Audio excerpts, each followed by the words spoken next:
Shalom everyone, welcome to Bethel International Church Miracle Service, Christchurch, New Zealand. Before we start our service, I want to read Psalms 111 from the New Living Translation. Praise the Lord! I will thank the Lord with all my heart as I meet with His godly people. How amazing are the deeds of the Lord! All who delight in Him should ponder them. Everything He does reveals His glory and majesty. His righteousness never fails. He causes us to remember His wonderful works. How gracious and merciful is our Lord. Amen. He gives food to those who fear Him. He always remembers His covenant. He has shown His great power to His people by giving them the lands of other nations. All He does is just and good, and all His commandments are trustworthy. They are forever true, to be obeyed faithfully and with integrity. He has paid a full ransom for His people. He has guaranteed His covenant with them forever. What a holy, awe-inspiring name He has. Fear of the Lord is the foundation of true wisdom. Amen. All who obey His commandments will grow in wisdom. Praise Him forever. Thank you, Father God. Thank you so much for today. Thank you that we can gather together as your people, the people of your pasture. Lord, we are here, Thank you, Lord. Thank you, Jesus. humble ourselves before you, my dear Lord. Search our heart as we listen to Psalms 111. We remember your good deeds. Yes. We remember who you are. We remember that you are merciful. As you seek our heart and identify all our sins,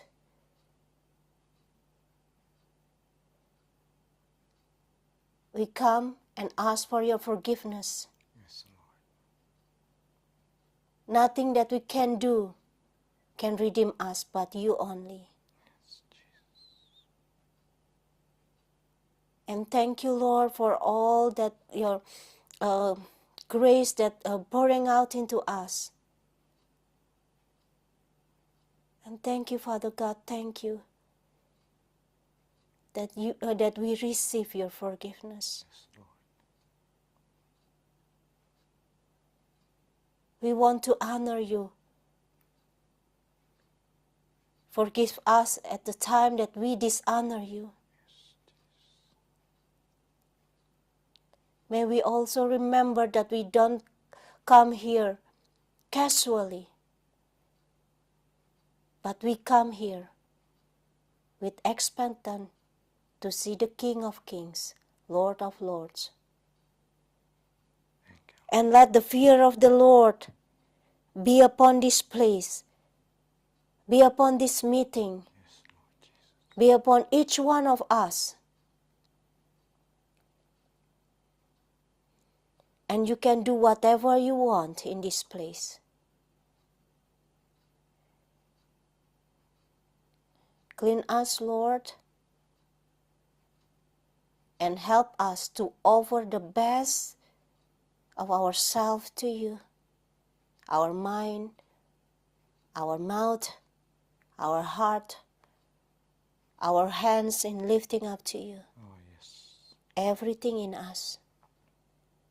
Because we remember who you are and we remember who we are. Thank you, Father God, Holy Spirit. This is your place.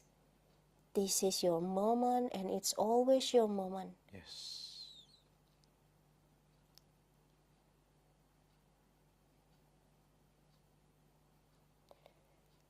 In Jesus' mighty name we pray. Hallelujah. Amen. Amen. Hallelujah. Let us worship our King.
it's found is where you are, and where you are, Lord, I am free.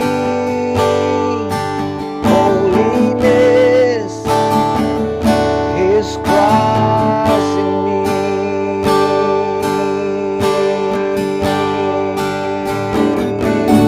Lord, I need you. Oh, I need you. Every hour I need you. My one defense, my righteousness. Oh God, how I need you.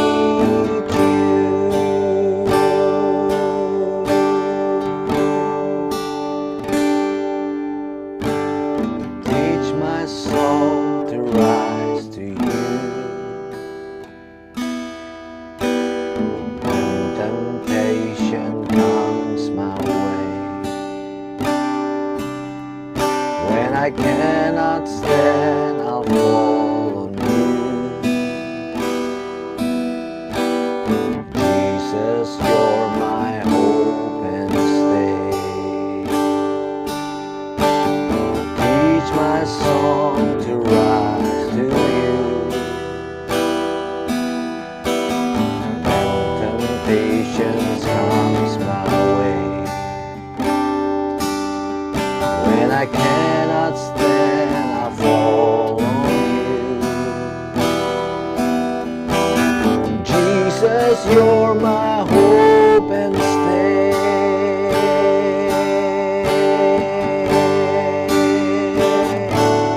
Lord, I need you. Oh, I need you. Every hour I need you. My one defense, my righteousness. Oh God, how I need you. Lord, I need you. Oh, I need you. Every hour I need you. My one defense, my righteousness. Oh God, how I need you. You're my one defense, my righteousness. Oh God, how I need you. You're my one defense, my righteousness. Oh God, how I need you.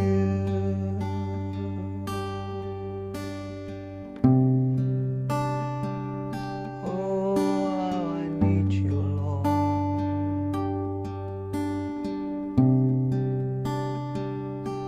Oh, how we need you, Lord.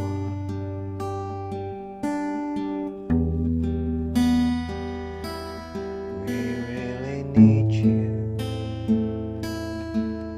Oh, we need you, Lord. We cannot live without you. We cannot do anything without you, Lord. You're my everything. You're my soul. You're my love. You're my worship. You're my hope. You're my love. You are my healer.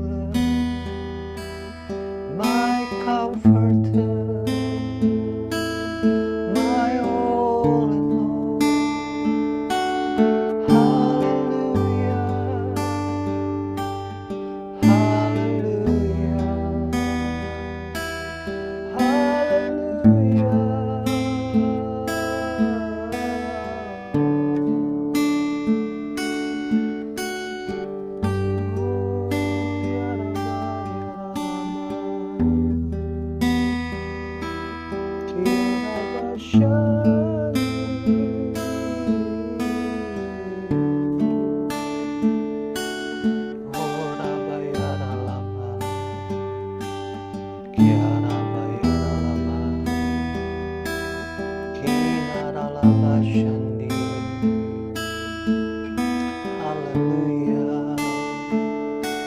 Oh,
with our praise.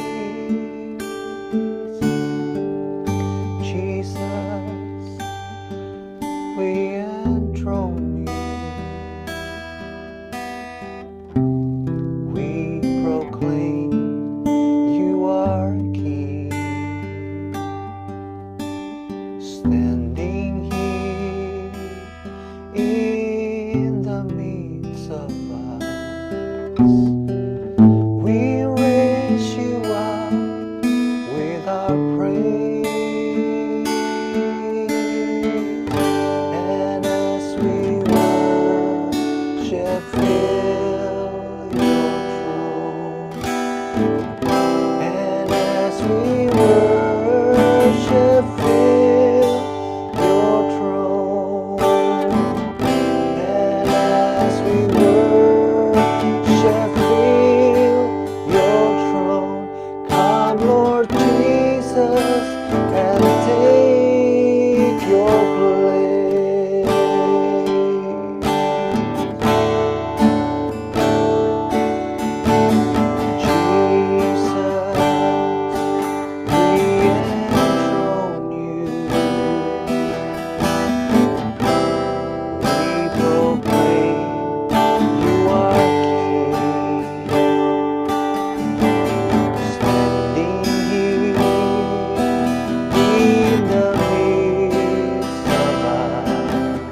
You deserve all the glory, Lord.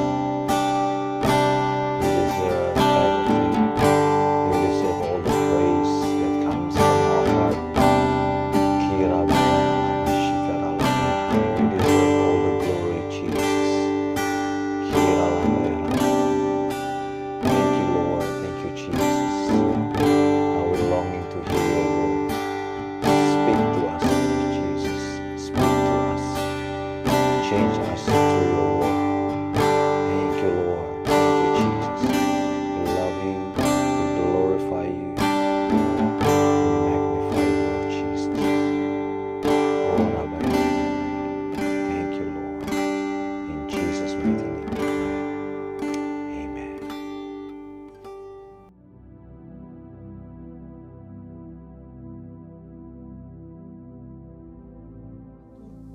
Shalom semuanya. Pada tanggal 17 Agustus 2025, kita merayakan ulang tahun kemerdekaan Republik Indonesia yang ke-80 tahun. Tuhanlah yang memberikan kemerdekaan bagi Indonesia dari segala bentuk penjajahan. Dirgahayu Republik Indonesia. Keadaan dunia secara global sedang tidak baik. Seperti yang saya sampaikan sejak awal tahun 2025, bahwa sekarang kita berada di tahun 2025, tahun yang sukar, sulit, peperangan, bencana alam, ketidakpastian, krisis ekonomi yang semakin intens. Kita harus banyak berdoa untuk Indonesia. Janji Tuhan dalam 2 Tawarikh 7 ayat 13 dan 14 berkata, bila mana aku menutup langit sehingga tidak ada hujan, dan bila mana aku menyuruh belalang memakan habis hasil bumi, dan bila mana aku melepaskan penyakit sampar di antara umatku, dan umatku yang atasnya namaku disebut, merendahkan diri, berdoa, dan mencari wajahku, lalu berbalik dari jalan-jalan yang jahat, maka aku akan mendengar dari sorga, dan akan mengampuni dosa mereka, serta memulihkan negeri mereka. Haleluya!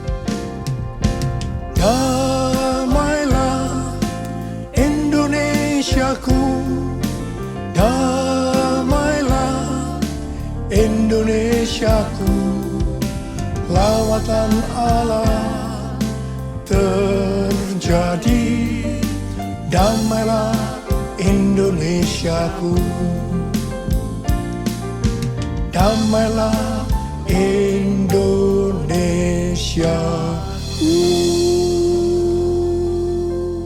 Pada bulan Agustus ini yang merupakan bulan yang bersejarah bagi bangsa Indonesia, Tuhan juga mengingatkan kepada kita yang percaya bahwa kita sudah dimerdekakan dari penjajahan hukum dosa dan hukum maut.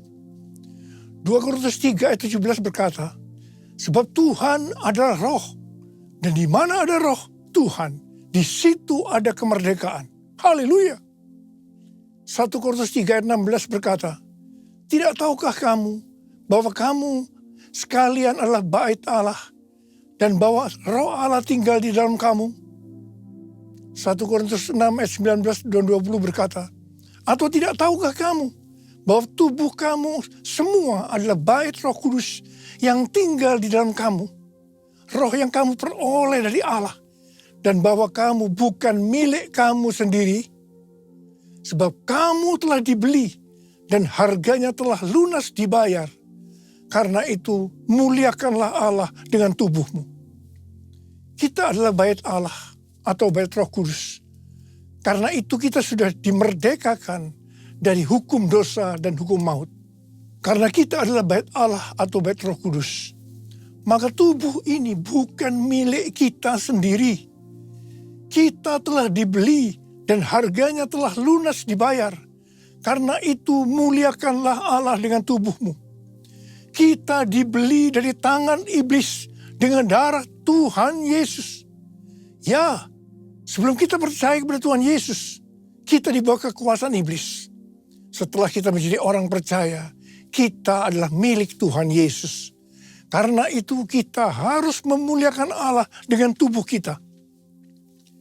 Galatia 5 ayat 13 berkata, saudara-saudara, Memang kamu telah dipanggil untuk merdeka. Namun janganlah mempergunakan kemerdekaan itu sebagai kesempatan untuk hidup dalam dosa. Melainkan layanilah seorang akan yang lain dengan kasih. 1 Petrus 2 ayat 16 berkata, hiduplah sebagai orang merdeka dan jangan menyalahgunakan kemerdekaan itu untuk menyelubungi kejahatan-kejahatan. Melainkan hiduplah sebagai hamba Allah. Ayat ini mengingatkan agar kita hidup sebagai hamba Allah. Yaitu hidup jujur, tidak berpura-pura. Kita sudah dimerdekakan. Kita yang sudah dimerdekakan, jangan hidup dalam dosa lagi. Kita harus saling mengasihi satu dengan yang lainnya.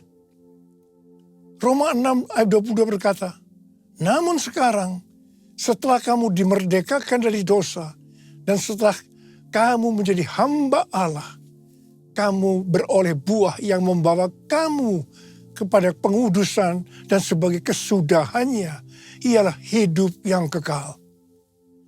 Setelah kita dimerdekakan dari dosa, setelah kita menjadi hamba Tuhan, kita harus berbuah yang membawa kita kepada pengudusan dan terus-menerus dikuduskan. Sehingga menjadi serupa dengan gambarnya.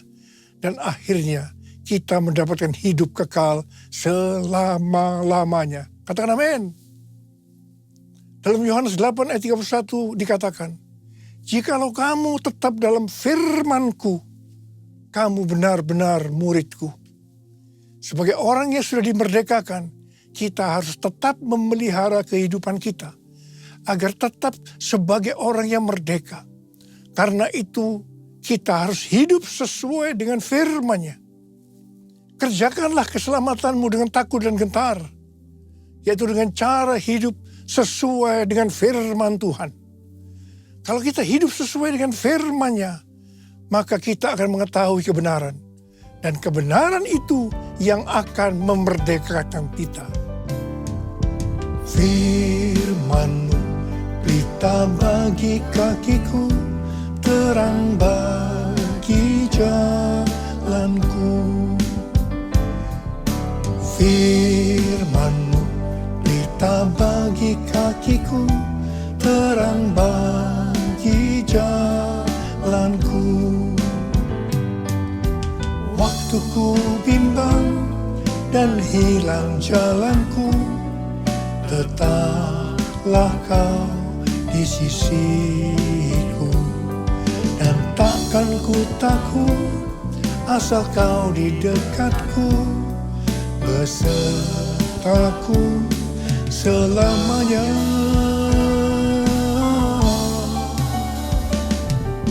Firman-Mu berita bagi kakiku, terang bagi jalanku, terang bagi jalanku.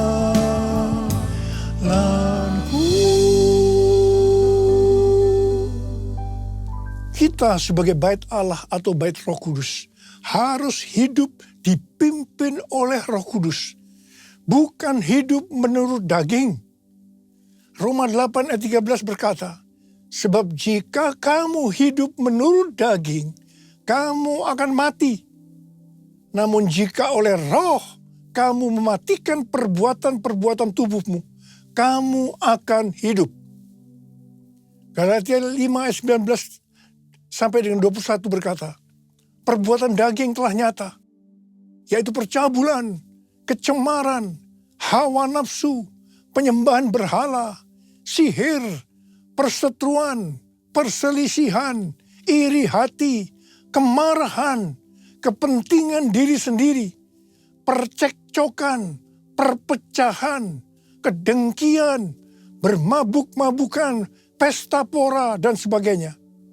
Terhadap semuanya itu kuperingatkan kamu, seperti yang telah kulakukan dahulu, bahwa siapa saja yang melakukan hal-hal demikian tidak akan mendapat bagian dalam kerajaan Allah.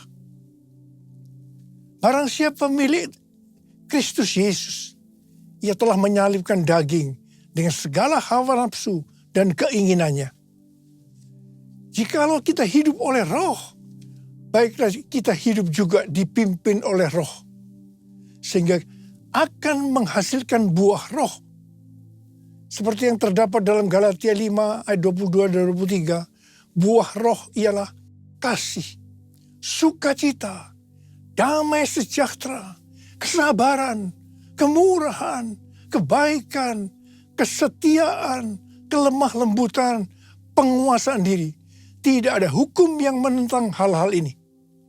Ini adalah karakter Tuhan Yesus. Kita harus menjadi serupa dengan gambarnya. Artinya harus menjadi muridnya. Saudara, goal kita sebagai orang percaya adalah menjadi serupa dengan gambarnya. Artinya kita menjadi muridnya. Tugas utama kita sebagai murid Tuhan Yesus adalah menjadikan semua bangsa menjadi murid.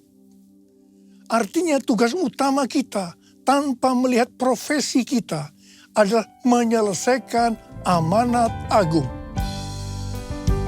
Ini aku Tuhan, utuslah aku sampai generasiku diselamatkan. Ini aku Tuhan, utuslah aku sampai generasiku diselamatkan. Sampai generasiku diselamatkan. Sampai generasiku diselamatkan. Bulan yang lalu kita berbicara tentang target penyelesaian amanat agung tahun 2033. Tuhan akan menuntun kita melalui kuasa Roh Kudus. Kita akan dituntun Tuhan melalui tiang awan dan tiang api. Pada tahun-tahun yang terakhir, kita dituntun yang pertama, everyone di Amsterdam tahun 2023. Kemudian yang kedua, everyone Asia di SICC tahun 2024. Yang ketiga, Simposium Pentakosta ketiga di Church of God, Cleveland, Tennessee tahun 2024. Kemudian yang keempat, Planet Shakers Abundance Store bersama Russell Evans di SICC pada Juli 2025 yang dihadiri oleh lebih dari 95% anak-anak muda. Pada hari Jumat tanggal 4 Juli 2025, ketika saya membuka acara Planet Shakers Abundance Store, saya mendengar teriakan cucu-cucu, "Opa, opa, opa." Itu sangat berkesan sekali bagi saya. Saya merasakan Tuhan sedang berbicara kepada saya. Kamu harus membawa cucu-cucu ini untuk masuk tahun 2033 menyelesaikan amanat agung. Pada tanggal 8 Juli hari Selasa, salah satu gembala kita mendapat penglihatan yang disampaikan kepada saya. Bahwa dia melihat ribuan anak muda dengan pakaian prajurit yang lengkap siap berperang. Menunduk ke bawah menunggu perintah dari saya. Prajurit-prajurit muda tersebut menunggu perintah siap berperang. Dia melihat juga begitu lama mereka menunggu perintah. Karena mereka sudah siap berperang. Ketika saya diberitahu tentang penglihatan ini, saya doakan. Tiba-tiba saya diingatkan nubuatan Pastor Russell Evans di acara Planet Shakers yang lalu. Dia berkata begini, "Saya di sini untuk mendeklarasikan, untuk memperkatakan bahwa Pentakosta ketiga ada di sini. Ada di sini. Gerakan Tuhan yang terbesar akan dinyatakan melalui kehidupanmu. Kehidupanmu. Kehidupanmu." Saudara, Pastor Russell Evans datang dengan doa, pujian, dan penyembahan bersama-sama dalam unity siang dan malam. Ini adalah restorasi Pondok Daud. Pentakosta ketiga sedang dicurahkan. Dan gerakan Tuhan yang terbesar akan dinyatakan melalui kehidupanmu. Kehidupanmu. cara hidupmu? Ini adalah jawabannya. Jadikan aku bait sucimu yang kudus dan yang tiada bercela. Jadikan aku mesbah doamu bagi keselamatan bangsaku, bagi keselamatan bangsaku, bagi keselamatan bangsaku. Sebenarnya nubuatan Pastor Rasul Evans itu sesuai dengan yang terdapat dalam Kisah Para Rasul. Jadi untuk menyelesaikan amanat agung tidak bisa dengan kekuatan sendiri, tetapi harus dengan kuasa Roh Kudus. Pesan terakhir dari Tuhan Yesus sebelum naik ke sorga dalam Kisah Para Rasul 1 ayat 8. Tetapi kamu akan menerima kuasa kalau Roh Kudus turun ke atas kamu. Dan kamu akan menjadi saksiku di Yerusalem dan di seluruh Yudea dan Samaria dan sampai ke ujung bumi. Setelah itu Tuhan Yesus naik ke sorga. Apa yang dilakukan oleh murid-muridnya? Mereka pergi ke Yerusalem dan tinggal di kamar loteng. Apa yang mereka lakukan? Mereka semua bertekun dengan sehati dalam doa bersama-sama. Artinya mereka berdoa, memuji, menyembah Tuhan dalam unity siang dan malam. Ini adalah prinsip restorasi Pondok Daud. Ini adalah prinsip menara doa. Jadi dalam menantikan pencurahan Roh Kudus yang disebutkan Pentakosta pertama, para murid melakukan ini. Setelah 10 hari, yaitu pada hari raya Pentakosta, terdengarlah seperti tiupan angin keras. Kemudian tampaklah lidah-lidah seperti nyala api, hinggap kepada mereka masing-masing. Mereka dipenuhi Roh Kudus, dan mereka mulai berkata-kata dalam bahasa roh. Setelah murid-murid dipenuhi Roh Kudus dengan tanda awal berbahasa roh, apa yang terjadi? Yang pertama, Petrus berkhotbah sekitar 5 menit. Kira-kira 3.000 orang bertobat dan dibaptis. Wow! Petrus berkhotbah dengan kuasa Roh Kudus. Pada zaman itu populasi penduduk dunia sekitar 255 juta orang. Sekarang penduduk dunia sekitar 8 miliar. Jadi 3.000 orang yang bertobat dan dibaptis pada waktu itu. Itu setara dengan sekitar 94.000 orang pada saat ini. Saya percaya hal ini juga bisa terjadi pada saat ini. Yang percaya katakan amin. Hal yang kedua, setelah murid-murid Tuhan Yesus dipenuhi dengan Roh Kudus, mereka dipakai untuk menyatakan tanda-tanda dan mujizat. Sehingga banyak orang yang bertobat. Petrus dan Yohanes menyembuhkan orang lumpuh sejak lahir. Bayangan Petrus saja bisa menyembuhkan orang sakit. Sapu tangan atau kain yang pernah dipakai Paulus, jika diletakkan pada orang sakit atau yang dirasuk setan, maka orang itu sembuh. Dalam Markus 16 ayat 15 sampai dengan 18, Tuhan Yesus berkata, bahwa kalau kita pergi untuk memberitakan Injil, maka tanda-tanda dan mujizat akan menyertai kita. Saya teringat sejak tahun 2006 sampai dengan tahun 2019, saya diperintahkan oleh Tuhan untuk mengadakan kebaktian kesembuhan ilahi. Selama 13 tahun ini, saya sudah mengadakan 318 kali kebaktian kesembuhan ilahi. Setiap kali berkhotbah, saya pasti memberitakan Injil. Tanda-tanda dan mujizat terjadi. Saya diizinkan Tuhan untuk melihat dan mengalami mujizat seperti yang dilakukan oleh Tuhan Yesus 2000 tahun yang lalu. Hal yang ketiga, setelah murid-murid Tuhan Yesus dipenuhi dengan Roh Kudus, maka cara hidup mereka berubah sehingga banyak orang yang bertobat.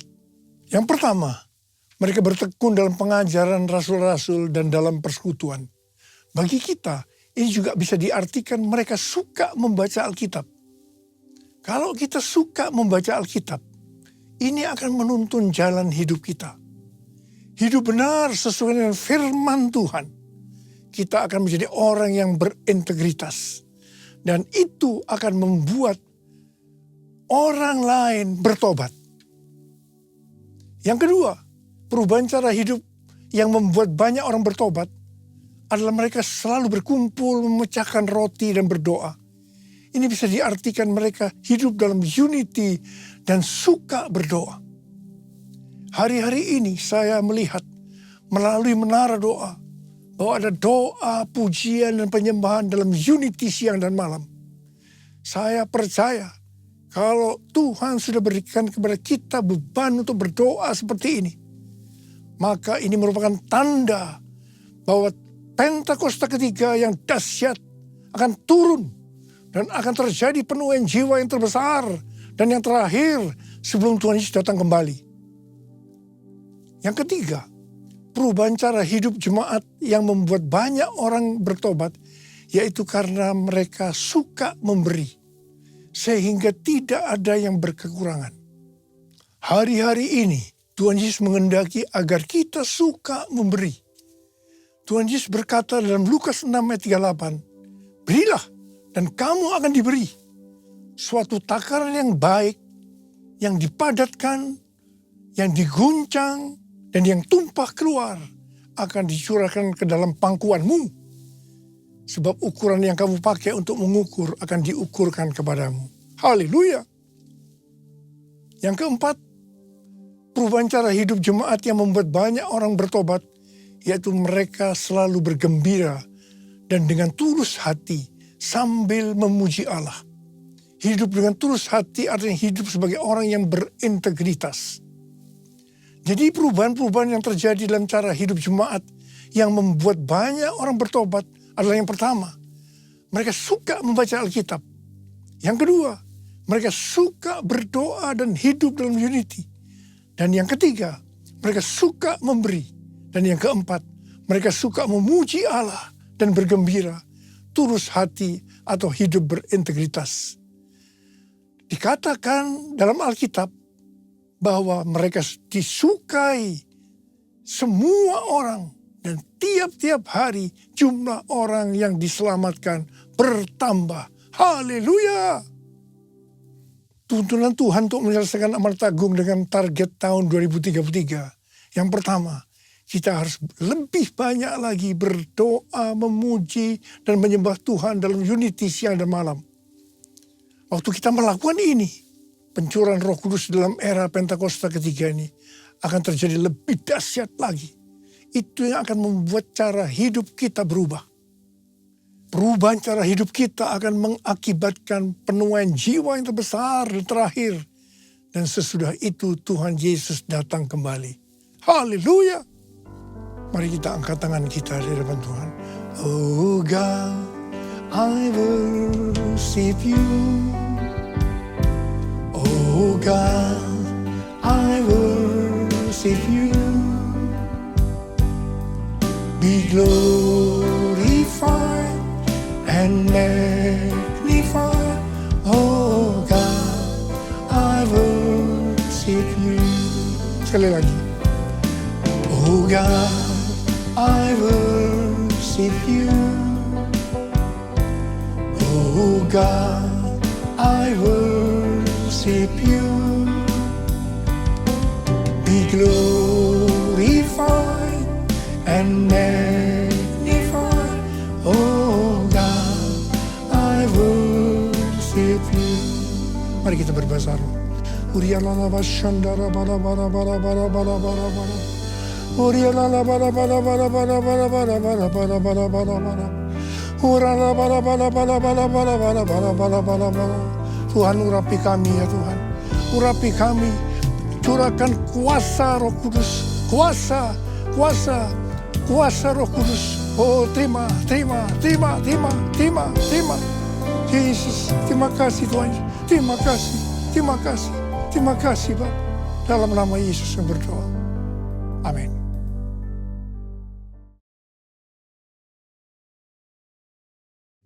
kita akan masuk dalam perjamuan kudus. Kita akan mengingat ayat ini.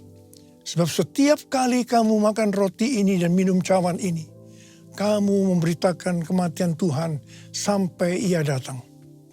Perjamuan kudus adalah perjamuan Tuhan Yesus sendiri. Setiap kali kita masuk dalam perjamuan kudus, Tuhan Yesus selalu berkata, biarlah ini menjadi peringatan akan aku. Biarlah ini menjadi peringatan akan aku. Karena itu mari, tundukkan kepala. Arahkan hati kita kepada kebaikan Tuhan. Bapa, Engkau baik. Siapakah kami ini Tuhan sebelum kami mengenal Engkau? Kami orang berdosa, upah dosa adalah maut, mati Tuhan. Tapi Engkau yang tidak berdosa telah dijadikan dosa oleh karena kami. Engkau harus turun dari sorga mulia, mati ganti kami dengan penderitaan yang luar biasa.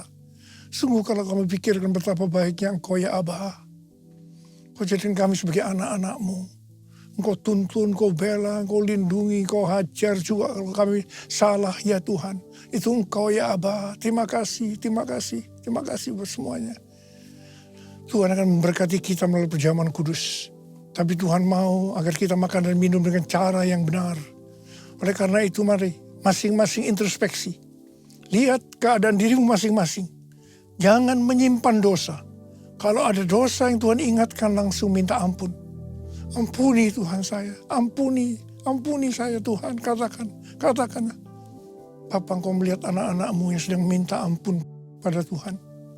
Kasihani mereka Tuhan, ampuni, layakkan kami untuk masuk dalam perjamuan kudus. Kami akan masuk dalam perjamuan kudus dengan hati yang penuh ucapan syukur. Dalam nama Yesus, amin.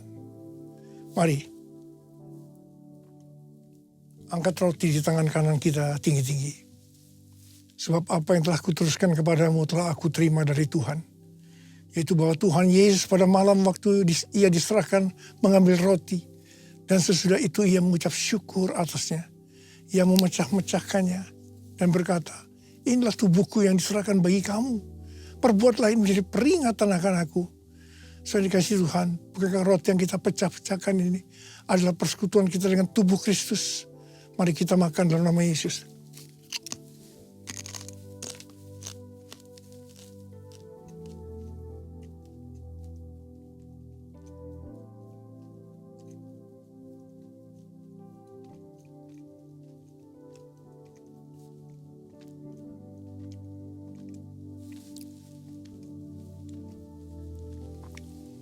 Angkat cawan di tangan kanan kita tinggi-tinggi. Demikian juga yang mengambil cawan sudah makan lalu berkata, cawan ini adalah perjanjian baru yang dimeteraikan oleh darahku. Perbuatlah ini setiap kali kamu meminumnya menjadi peringatan akan aku. Saudara kasih Tuhan, bukankah cawan pengucapan syukur yang atasnya kita ucapkan syukur adalah persekutuan kita dengan darah Yesus. Mari kita minum dalam nama Yesus.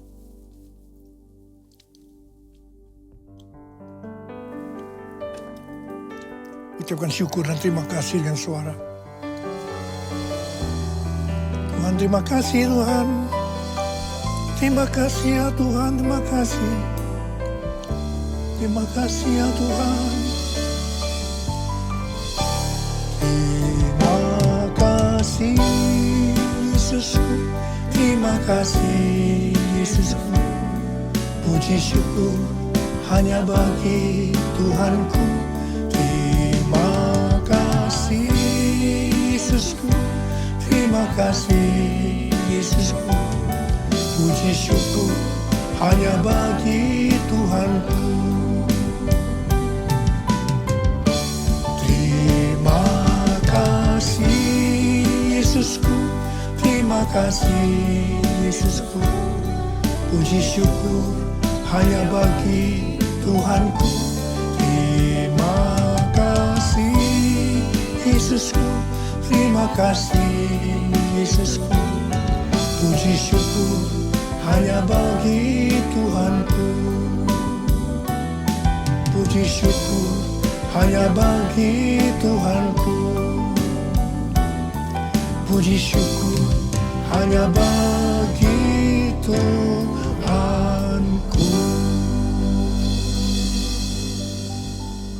Sekarang terimalah berkat Tuhan.